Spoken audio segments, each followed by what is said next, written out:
আর আমাকে হাদিয়া দেওয়া লাগবে না, ইমাম সাহেবদের বেতন বাড়াই দিয়েন। ইমাম সাহেবদের বেতন বাড়াই দিবেন তো ইনশাআল্লাহ?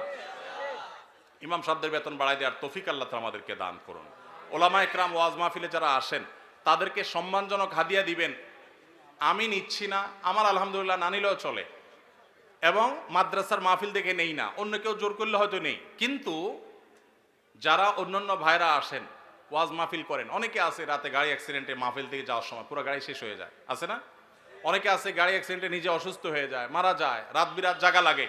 তাদেরকে সম্মান করবেন, কিন্তু এর মানে এই না যে চুক্তি করে লাখ লাখ টাকা ওয়াজ করে কামায়, এই ওয়াজ ব্যবসায়ীদেরকে আমি প্রশ্রয় দিতে বলি নাই। কিন্তু ওলামাদেরকে সম্মান করবেন। এখানে দুই দিক থেকেই সমস্যা আছে। হুজুরদের অনেকে যেরকম চুক্তি করে, এটা যেমন একটা সমস্যা, আবার ওয়াজ মাহফিলের আয়োজক অনেকে আছে অনেক ধান্দা করে, সেটাও একটা সমস্যা। আমি আজ থেকে অনেক বছর আগে, আপনার জেলার নাম বলবো না, যে কোনো এক জেলা মাহফিলে যাওয়ার পর আমি দেখি এরকম মোটা একটা খাম ধরা দিছে আমারে। পরে যায় খুলে দেখি ওখানে টাকার সাথে বাকি সব কাগজ দিয়ে মোটা করে দিছে। এত নিকৃষ্ট মানুষও এই সমাজে আছে। তো এই জন্য সংশোধন বক্তাদেরও হইতে হবে, আয়োজকদেরও হতে হবে।